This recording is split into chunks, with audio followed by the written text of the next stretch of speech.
Hello students, welcome to Young Comes. Today we are going to do the topic of descriptive writing. Let's see how creative can we get after this explanation.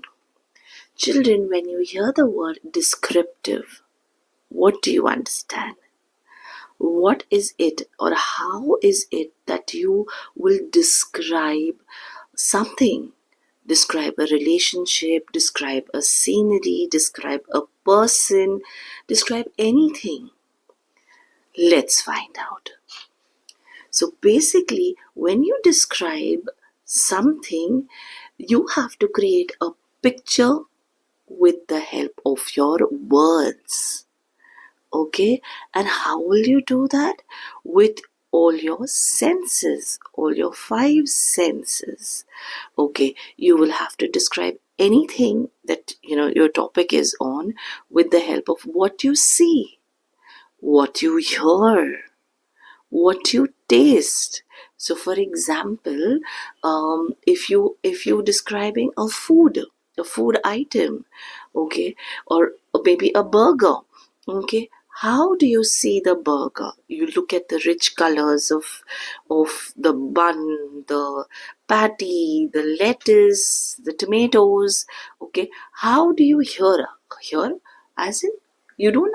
I know a burger does not talk, but when someone eats it, how crunchy, what a crunchy sound do you get when you bite into the lettuce, or maybe the person eating the burger is relishing it and having a very pleasant sound, the licking of his lips, things like that. Okay, how does it taste? Okay, is it juicy? Is it tasty? It is, you feel very contented. Okay, and all in all, then the smell. You could describe something like when it was coming all the way, when the waiter was bringing it to you, all the way to your table, you could already smell it, take the smell of the cheese dripping from the burger or something like that. The aroma and the flavor was already going into your system, through your nose, things like that.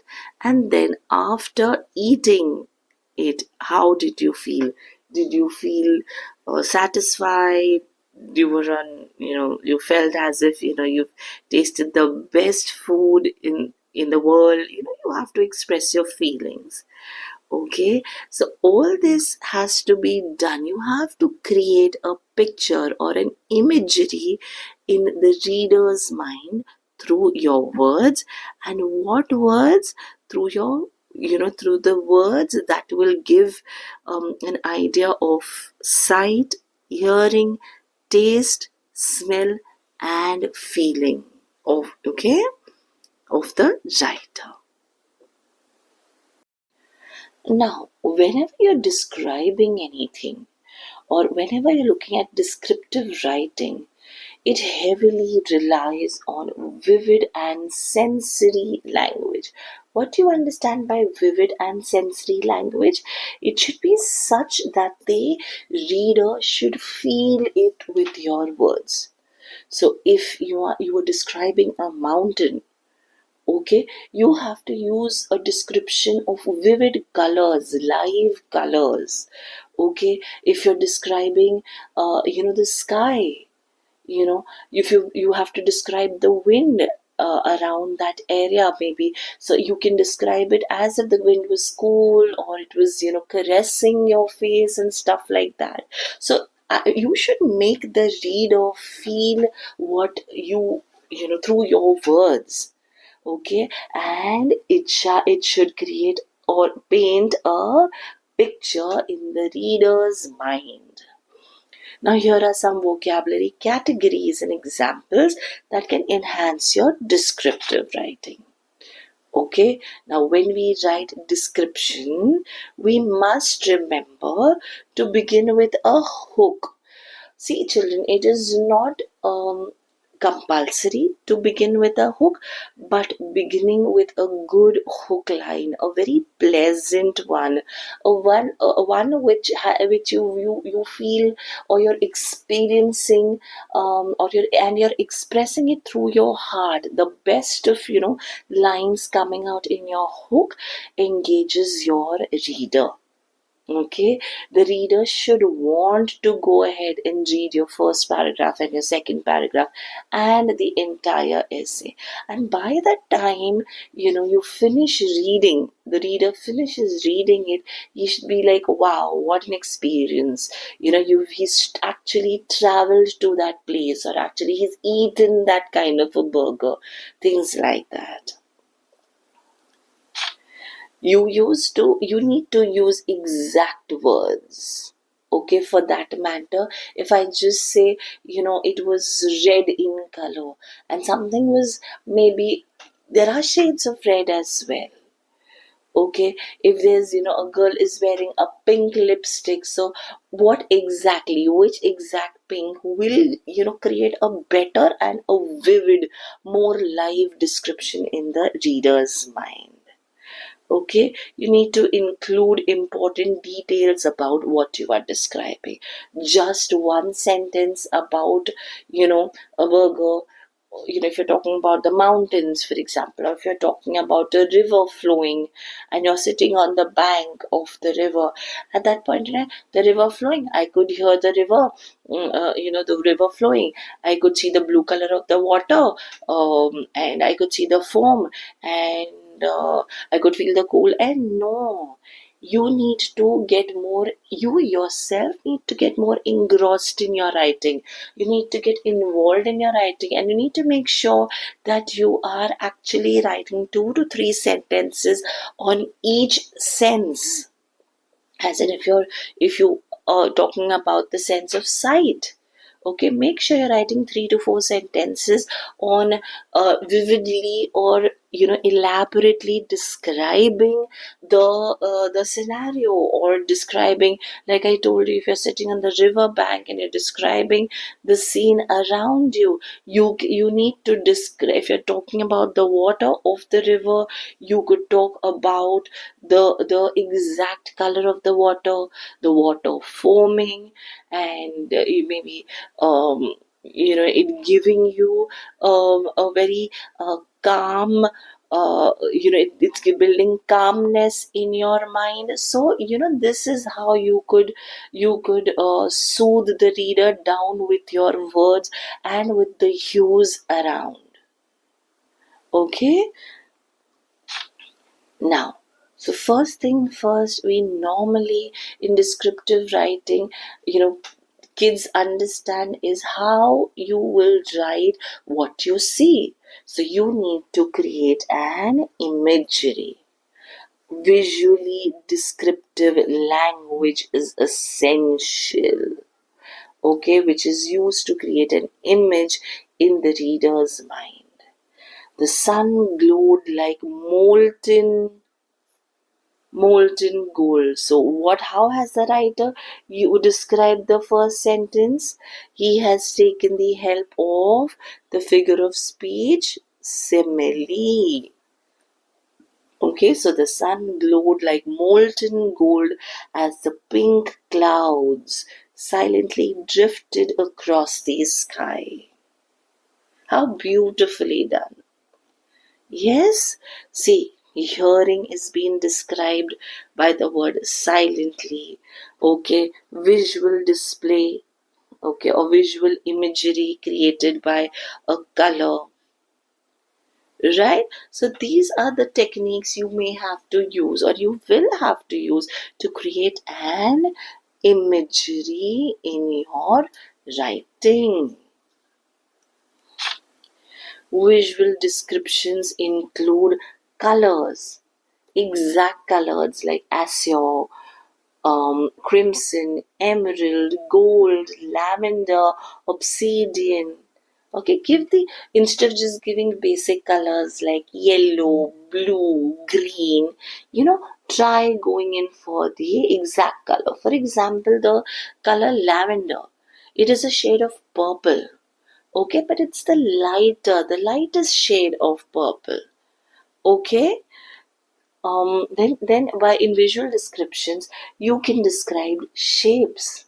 It's circular, oblong, spiral, rectangular, jagged. You can describe the size of the object or the size of your mountain, a river, or your burger. It could be enormous, it could be petite. If it's a person, he could be towering, or a building could be towering, or a mountain could be towering. It could be minuscule, vast.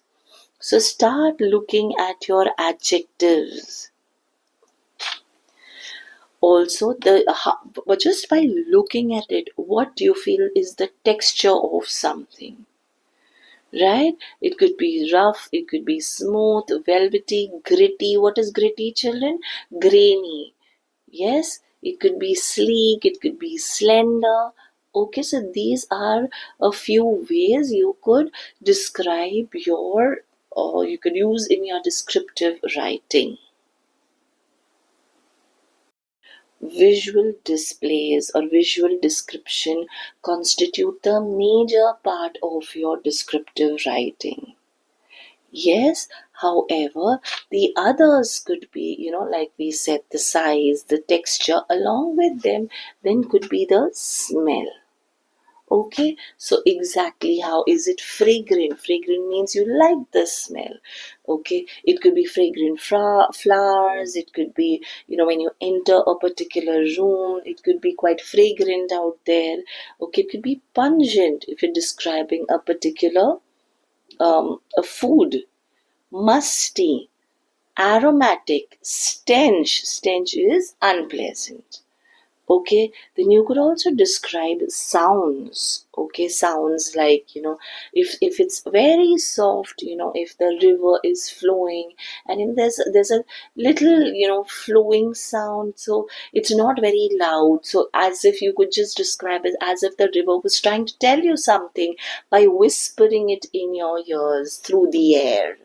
Okay, if something metallic is banging around, there's some you're describing that, sitting along the riverside, or you're sitting around a mountain view.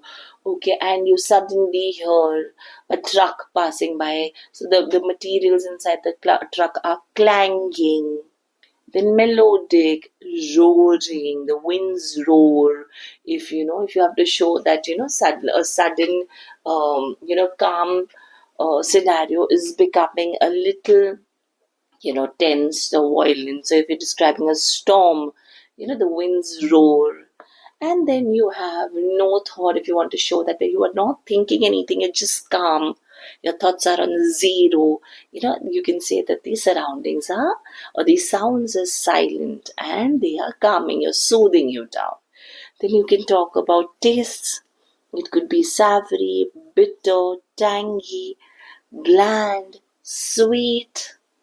Yes, and then, the touch. It could be prickly, soothing, cold, sticky, fuzzy. Yes, children.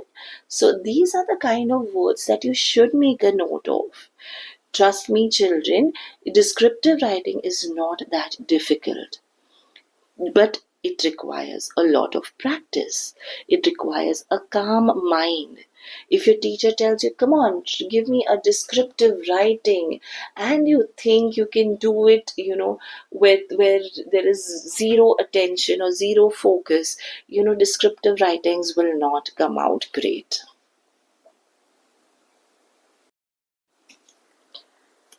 Here are a few more words that may help you describe your that may help you describe your writing or describe your topic. Words inside could be light, dark, somber, colorful, shiny. And then, if the area is crowded, deserted, what is deserted? No one in the place. It could be peaceful. Yes, sounds like loud, quiet, humming, bubbling, gargling, buzzing, sawing, rumbling, pounding, scratching. Okay, Smell such as fresh, rotten, moldy, spicy, burnt, smoky, stinky, earthy, vile.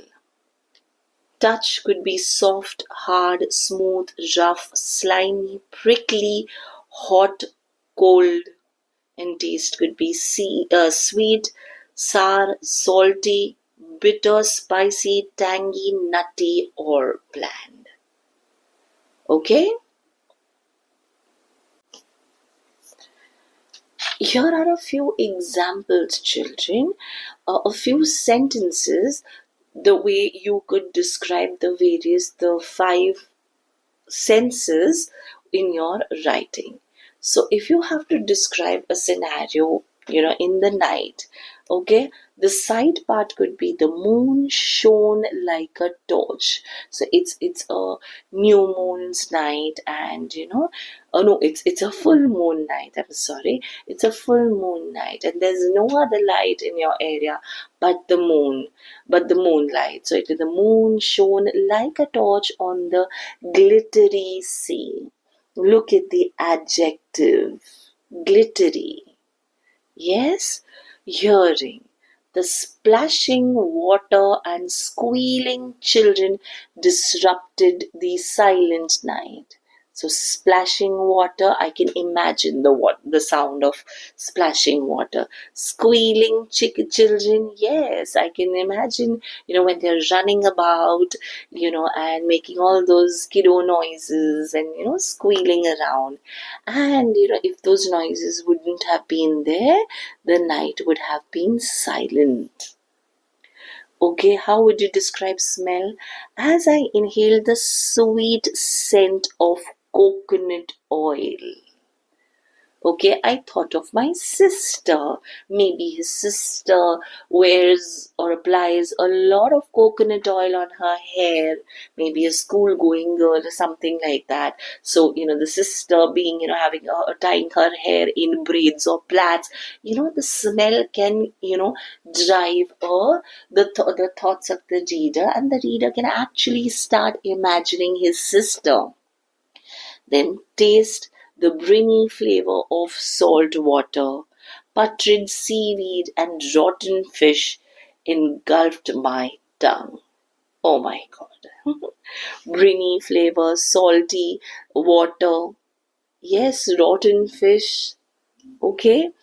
Then touch. The deeper I swam, the icier it became. Icier depicts colder it became. What a beautiful word. Feel.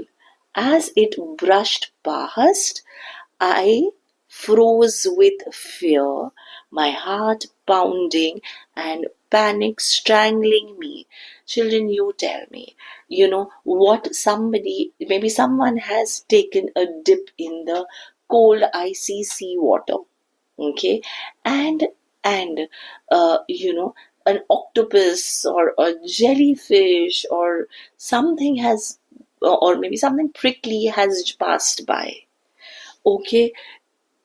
Those, and what the author, or what somebody has just gone through from within, okay, can be described only by, can be felt only by that person who's actually experienced it. But putting it into words, that, the moment it brushed past me, I froze with fear. Who would know? Only the person who has experienced it. My heart was pounding. That's the feeling of fear again. And panic strangling me.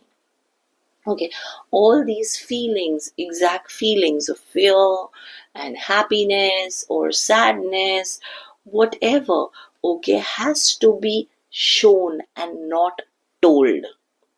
I was feeling scared. The author could have written something like that as well, but he did not. Okay, I was panicking around, but no, panic strangling me. Okay, so you need to use your feelings more as an adjective and show. For example, if somebody is feeling angry, you don't say that the child was getting angry because somebody stole his eraser and he knew who stole his eraser. Okay, you don't tell the event in descriptive writing. You show, okay, he could see, Ravi running out of the classroom with a sly, turning around and giving a sly smile. My fingers clenched, my lips tightened, and I had a frown on my face.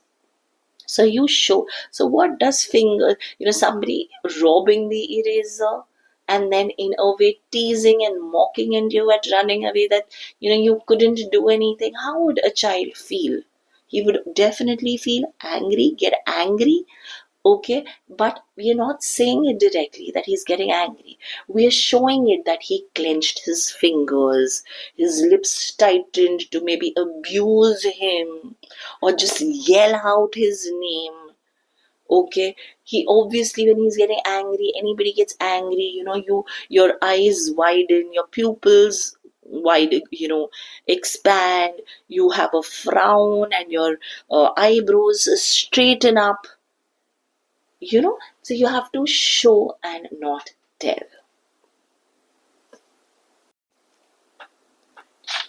Here are a few emotions, children, words that you could use for emotions.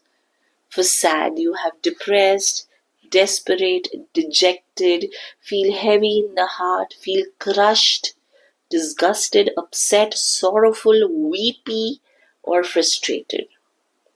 For happy, it could be amused, delighted, glad, pleased, charmed, grateful, optimistic. Optimistic is be feeling positive, content, joyful, enthusiastic, and loving.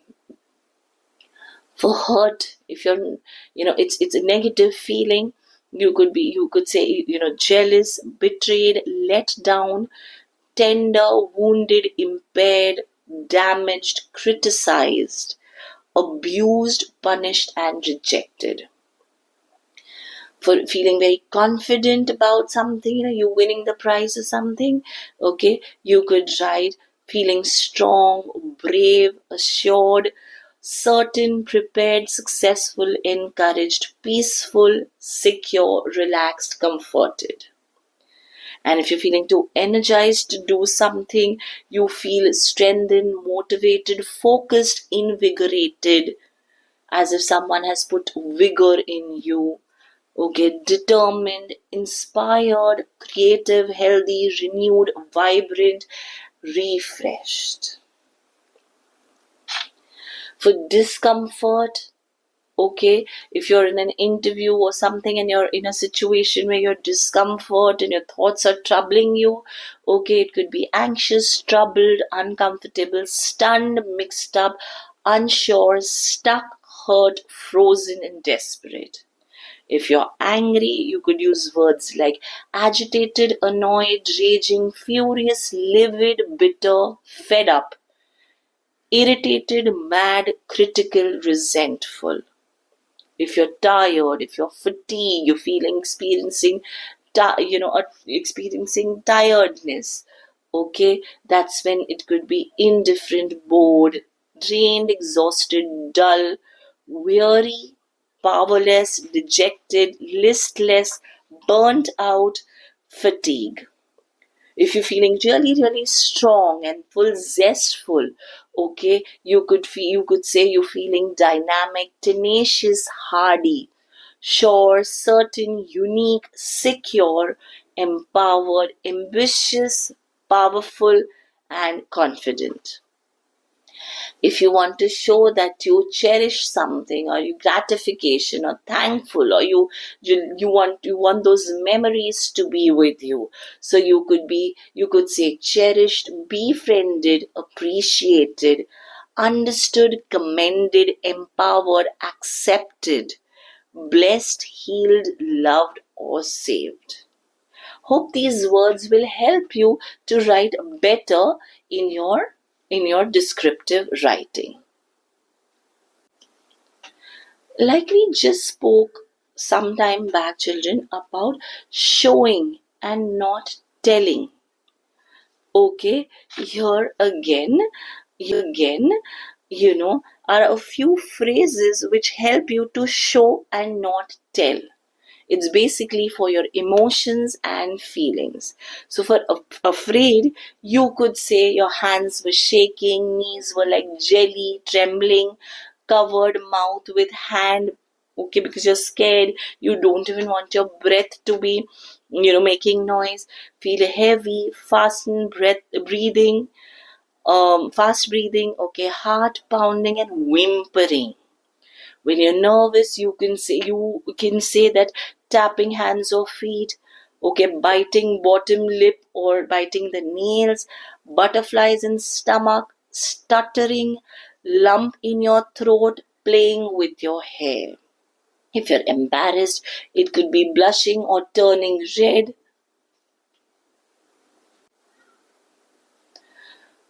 hanging head low, holding back tears, rolling eyes, stomach flipping, hiding face. Okay, if you're angry, you don't have to say that you're angry. It could be red in the face, hands on hips, jaw or fist are clenched, held tightly, veins popping, dark squinted eyes, punching hand into a fist. Beautiful ones, isn't it?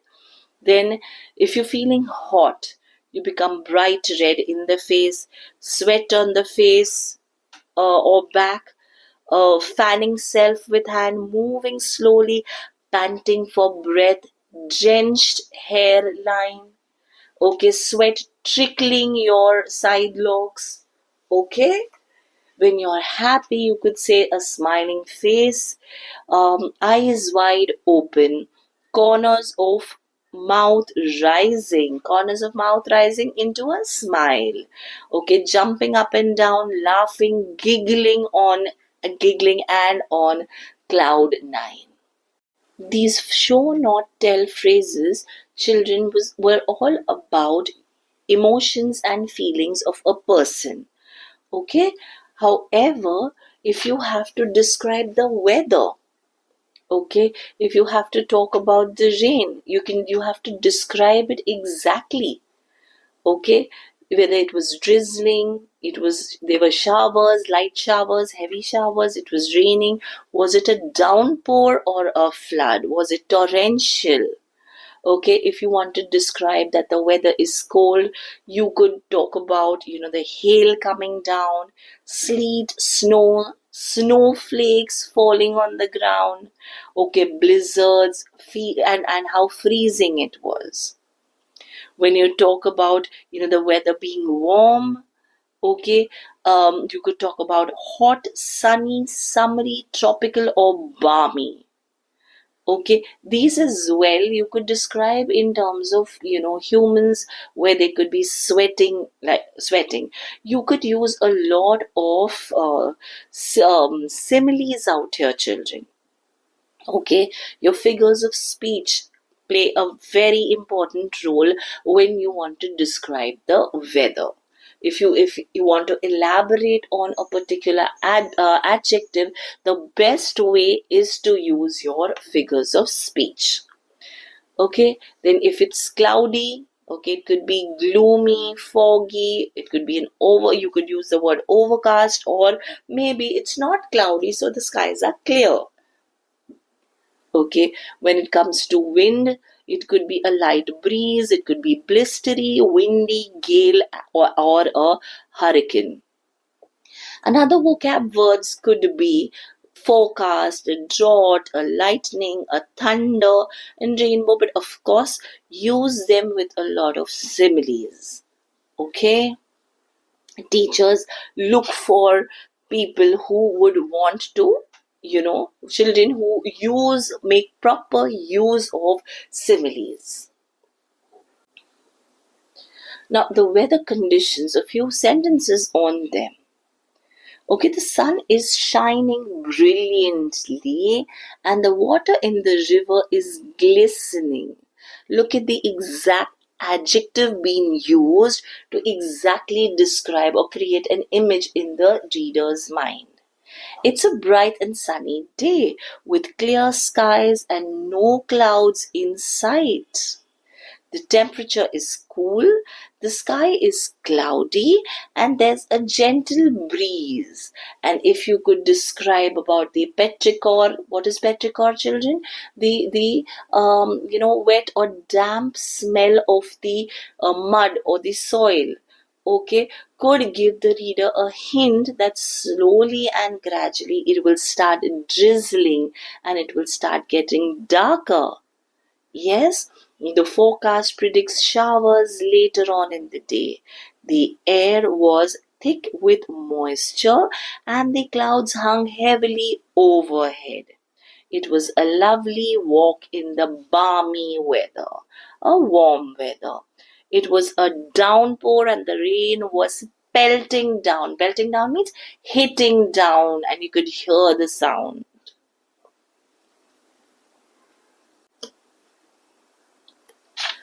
Then you could also describe the temperatures in this way. It was an icy morning, really, really cold. Our hands were icy cold, but it gradually warmed up as the day went on. As the sun rose in the sky, it warmed up. The temperature is mild with cooler nights and warmer days. So it's basically describing the season of a particular set of months and the season arriving or going on at that particular time. It was as unseasonably hot day, so it was unseasonably hot. So maybe it was the rainy season and suddenly because of no rains it had become unseasonably hot with temperatures reaching high 20s. So what would somebody see on a thermometer is what is described here. The air was wet and cold, chills seeping into our bones. It's quite chilly outside today. The sunset is making it unusually warm this evening. So, though the sun is setting and the the air should become a little cooler, but it was unusually making it warm. The air is boiling hot even in the shades. So it was burning my skin, it was blazing. These kind of adjectives talk a lot about feeling, what you're feeling around. Okay, what about the weather forecast? Okay, the weatherman predicted that it would rain later in the day. It looks like there may be a storm coming tomorrow. Okay, so these are just simple sentences. You have to write, or before these sentences, you may have to write the current weather or the current temperatures, and then you make a statement like this and move forward with to your feelings and what the surrounding. Basically, the forecast said that it was going to be hot and humid. The radar indicated the chance for showers in the evening. So here they're talking a lot about the instruments used to measure temperature. Okay, there's a 50-50% or 50-50 chance of showers tomorrow. Yeah, use of numbers as well.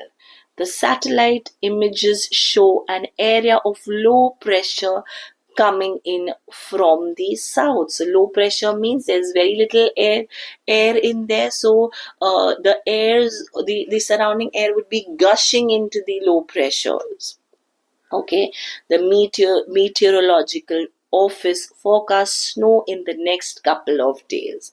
So these are good ways to forecast the weather. How to describe a person? Okay, again, here lot of figure of speeches can help to a great deal. Okay, if a person, these are the various personalities. A personality could be calm, he could be arrogant, he could be humble, He could be eccentric. What is eccentric? Strange, peculiar, charismatic, brave, careful, clean, as in no spot, no wrongdoings in his life. Okay, funny, flexible, polite, friendly, selfish, confident, and sweet. Okay, then a person's style. Okay, it could be, somebody could be very simple and ancient in their dressing, but somebody could be a guy or a girl could be quite of a show off. So that's when you can say he's flamboyant. A girl could be described as a chick if she's too hip and trendy.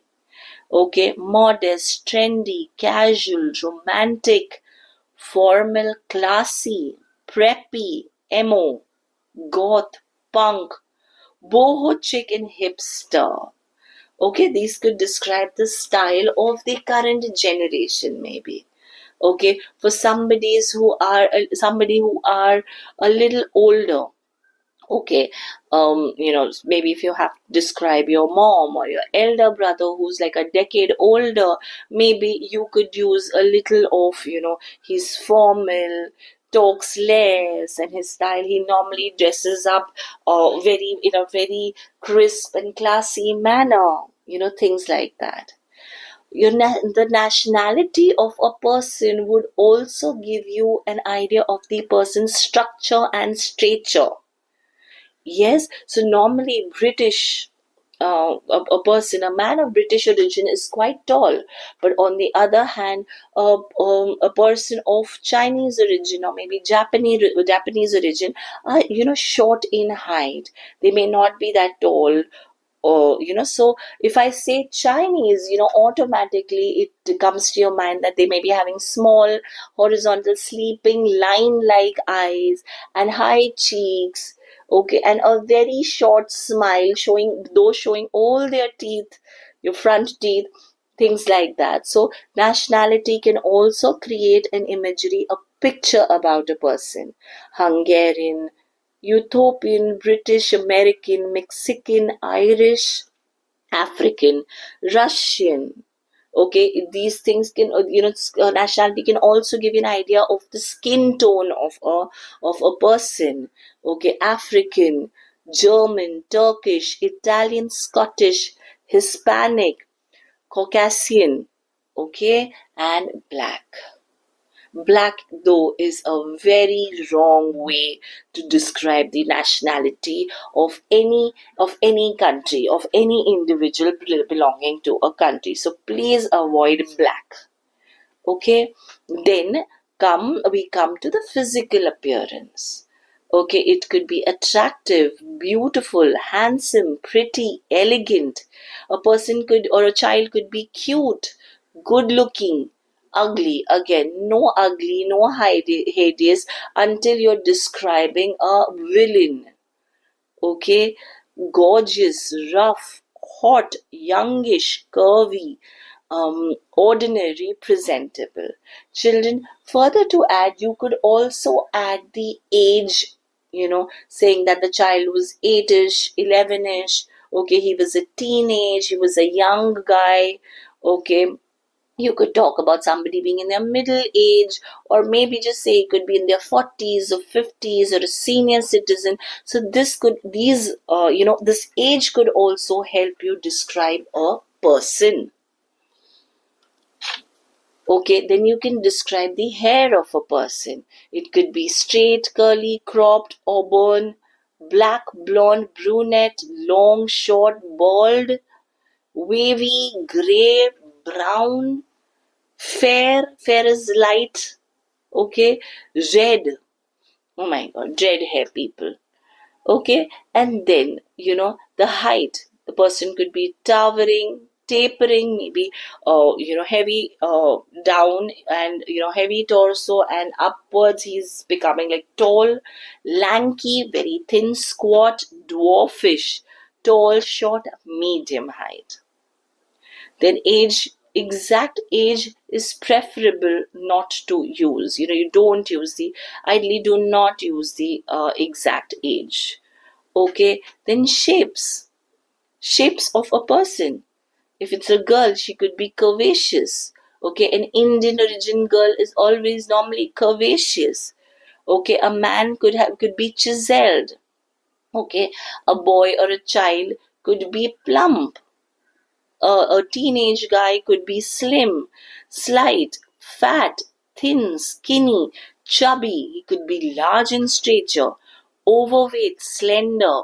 A man in their 40s or a female in their 40s could be pot bellied or well built. Okay, then the character traits. Okay, a person's character traits could be described if you know the person well. Okay, so if it's your teacher or your principal or your next door neighbor, okay, you could, or your mother for that matter. Okay, the character traits could be exactly described if you know the person quite well. So the person could be, or maybe even their actions, but it could just be, you'll have to write it down as if it's just a judgment through their actions. Okay, you could be clever, generous, mysterious. If you don't understand the character of somebody, okay, their actions may show something at one point in time and something at the other point of time. So it could be mysterious, creative, flexible, hardworking, enthusiastic, helpful, mature, righteous, harmonious, respectful, open-minded, encouraging, persistent. But these traits, children, can be described only after you speak about or show, not tell, show some kind of an action from the other person.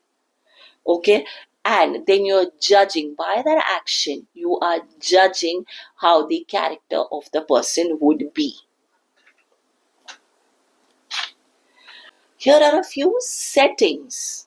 Okay, the settings could be described, how these settings can be described as per your five senses. So if it's a forest setting, you could, it could be smelling fresh, damp, wet, or musty, or rotting, or earthy. At the same time, forest could look emerald green, olive green, lush, dense, thick, okay, and magnificent, or pristine. Okay, then what all can you hear in a forest setting? Creaking sounds, snapping of branches, rustling, clattering leaves, chirping birds, and screeching insects.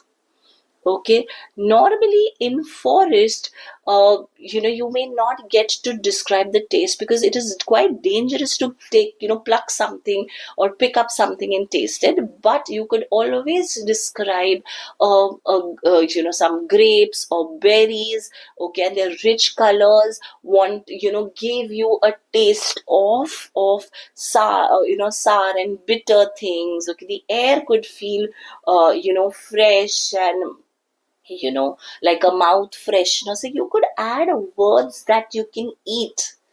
Not necessarily that you are tasting something, but you could, if you don't get anything to describe tastes.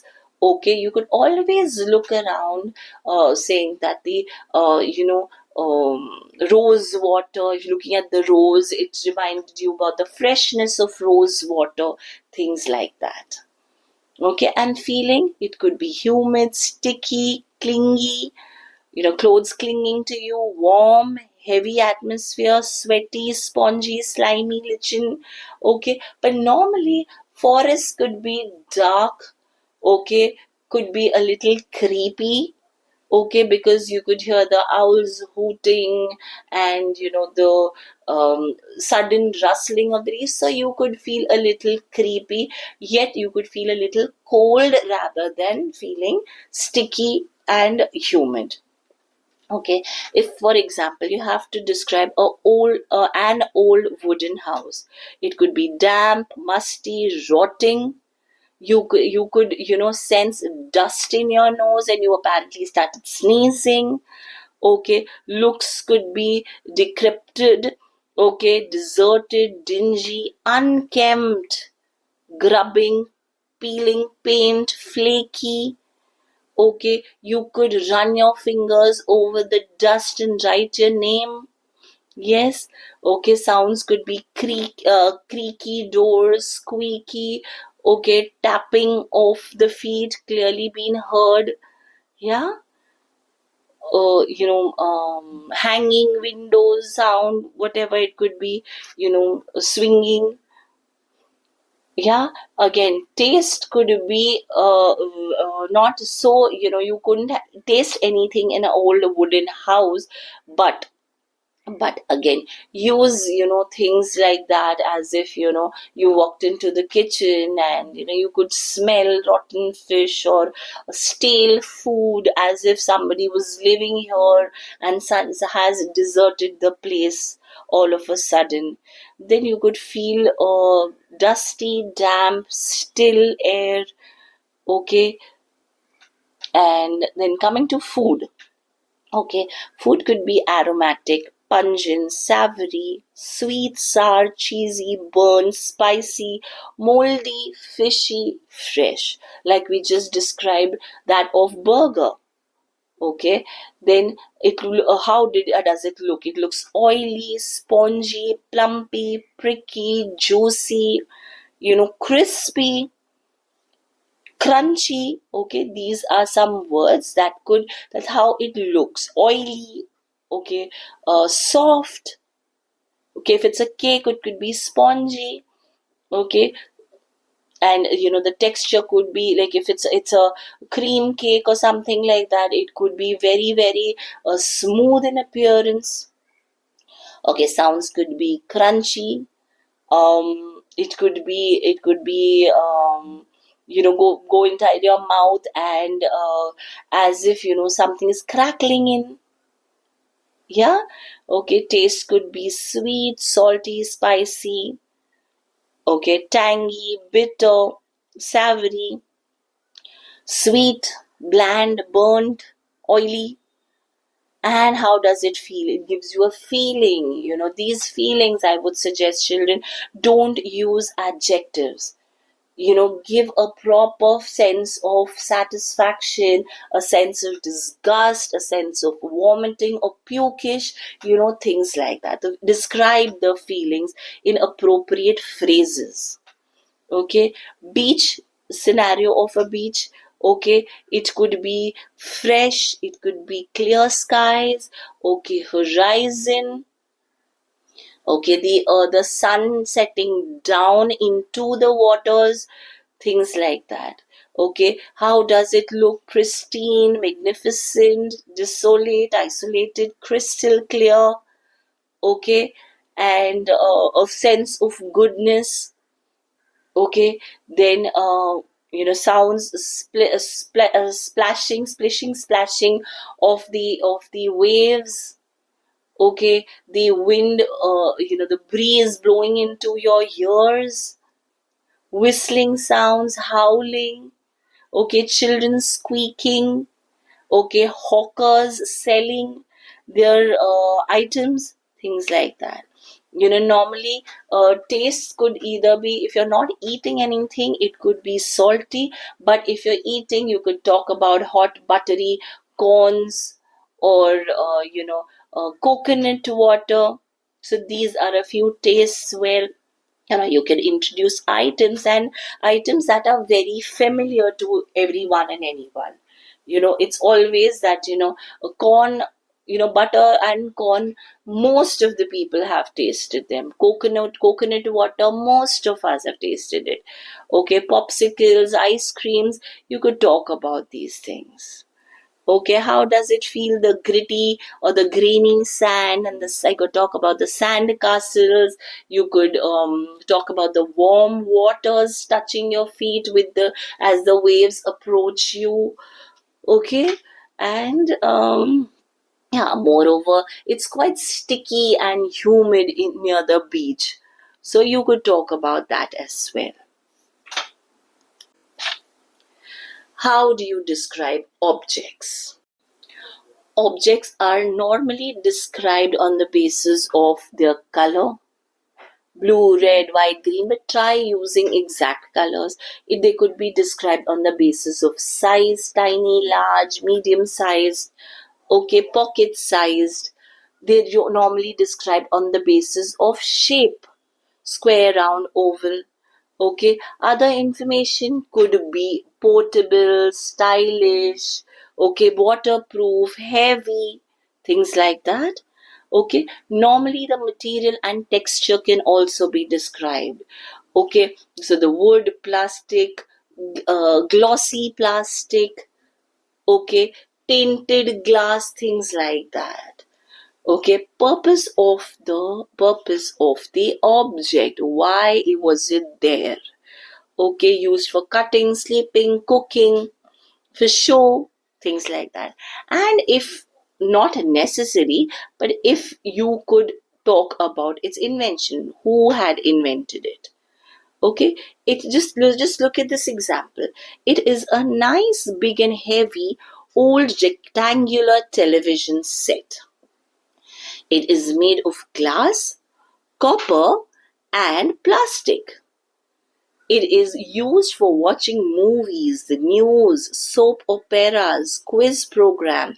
Television was invented by John Logie Baird in 1925. Remember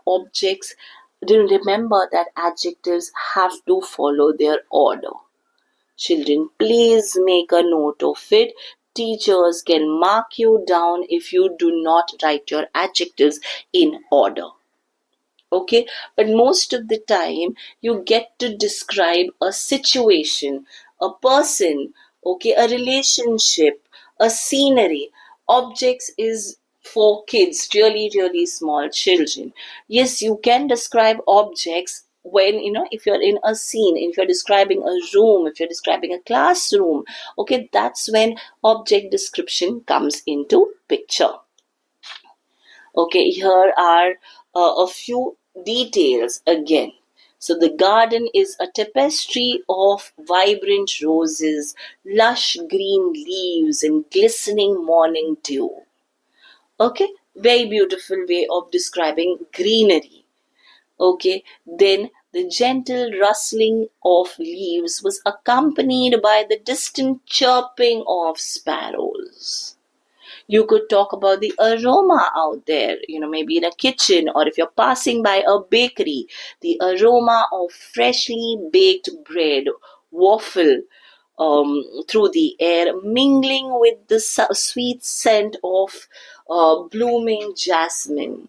Okay, jasmine flowers, sweet smell, all this could be incorporated in your forest description, in your garden descriptions. Then you could describe, how do you describe flavors? The tangy zest of lemon pie lingered on my tongue. A beautiful way of describing taste, however, using the exact organ of taste, which is tongue and mouth and teeth.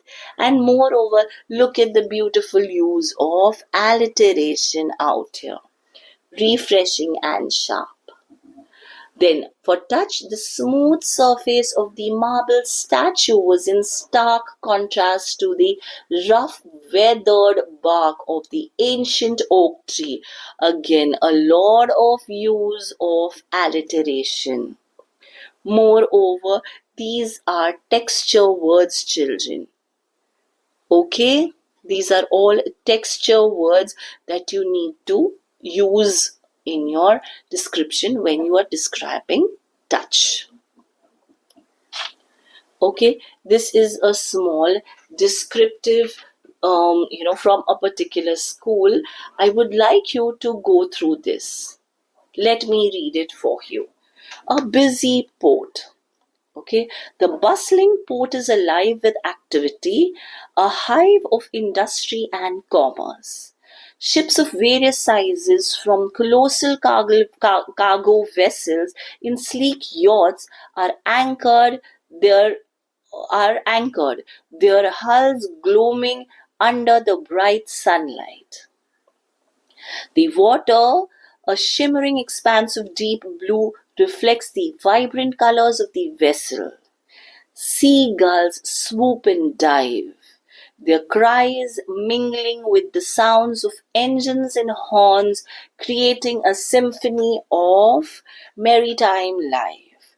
So bustling is crowded, and the word bustling gives me an idea of crowd and the sound and the busy noise.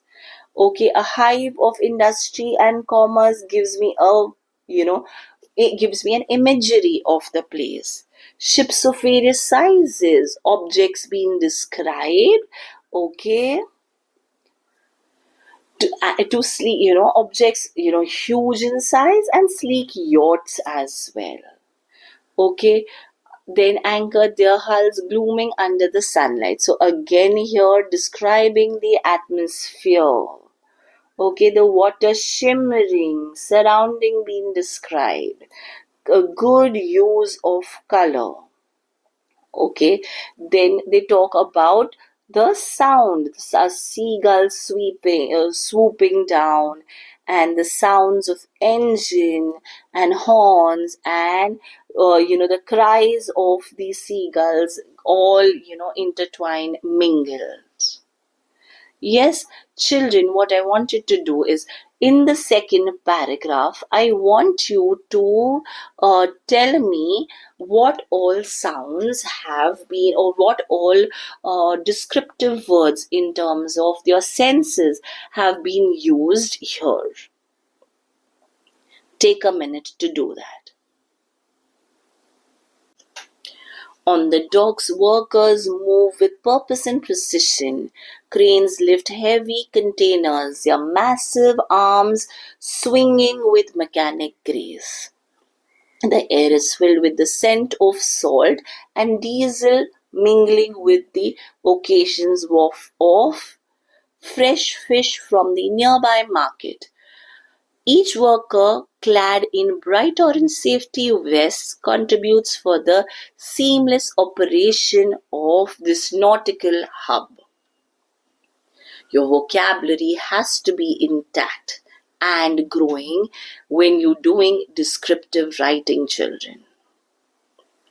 All right. Now, let me show you a video on how you describe a scenery. All right. Well, hope this video was enriching, children. Hope you've learned a lot from these pointers. Hope you've made a note of all these pointers. Okay, and this clipping that I showed you should help you further. Children, read a lot. Okay, and whenever you're reading, make sure you are consciously marking the descriptive part of the writing in those novels, in those stories. All right, it will help you invariably, unintentionally, to write better. With this, children, I would want you to do an activity on show not tell. Here it is. Okay, here I am telling you something. I am directly telling you this. The man was bored. It was raining. It rained yesterday and he wanted to go outside. I'm telling you so much. Okay, look over here how this telling can be changed to showing. The man walked up and down the room, showing that he was he was bored. He peeped out of his closed window to find a way to hook himself to something interesting. This also shows that he was bored. Looking at the inky sky hovered by clouds. Okay, it actually shows that it was raining. Okay, he couldn't think of anything. Finally, he decided to lay down on his scruffy bed. This also shows that he had been bored since quite some time, waiting for the skies to clear and the downpour to depart. So this also shows that it had been raining for a while. Okay, and okay, he was bored since quite some time, maybe not the exact word yesterday.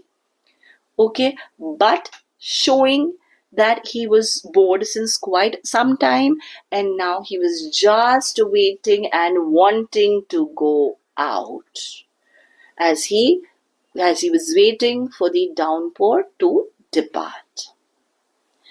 All right, children. So here is one example that I've shown you. We've been talking a lot about descriptive writing.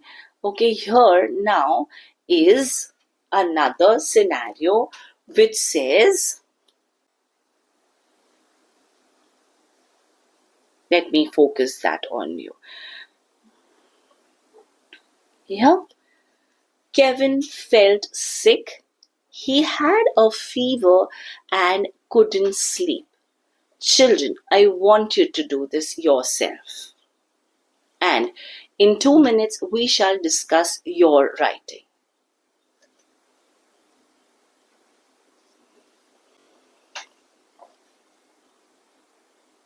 Here is my bit. Felt sick. Kevin's shirt was wet with sweat from his armpit. So he was sweating. He yet quivered. So he was sweating and he was quivering. Quivering means shivering, okay, in his blanket. So quivers and sweat together gives you an idea that somebody is sick. And he was feeling weak. This also tells you that he was sick. He felt weak even to walk up to the washroom. So I'm showing that he's weak and he's sick. He had a back pain due to lying down for an hour. He felt restless and his eyes were encircled with dark patches. Yes, children, does it help you to show? Okay, he couldn't sleep, and that's why he had dark patches under his eyes. Yes, all showing, not telling. I drew a picture of a boat, and the man liked it. He called for his family to see it. They liked it too. Okay, I drew a picture of the boat and the man liked it. So his liking showed that he was squatting down and he was meticulously looking at the picture. So the man squatted down beside me, meticulously looking at the picture of the boat that I was painting in the middle of the pond. Resting his thenar on his goatee beard, the area between your forefinger and your thumb is called the thenar. Here they're describing the man as well. Okay, he sighed, calling out a few names. A middle-aged lady along with two teenage lads hurried their way towards the man across the busy streets. The lady's eyebrows rise in awe, showing that it's awesome. The man patted on the back, saying, "Would you like to sell your artwork to me, young man?" Spelling error, children. Young man. So here, okay, a man liked it, and that's the reason why he was so intensely and meticulously looking at the picture. Okay, he was mulling over or musing and finding finding goods and bads in the picture. Yes, then he finally decided that he liked it and he called out a few names. Okay, and the lady's eyebrows rose in awe, show that she also liked it. Okay, the man patted on the back and asking to sell shows that everyone liked the picture. Yes, children. So here we are, children, discussed a lot about descriptive writing. Now it is your turn to do some activities with us. Okay, from my end, that's all. Thank you and God bless you all.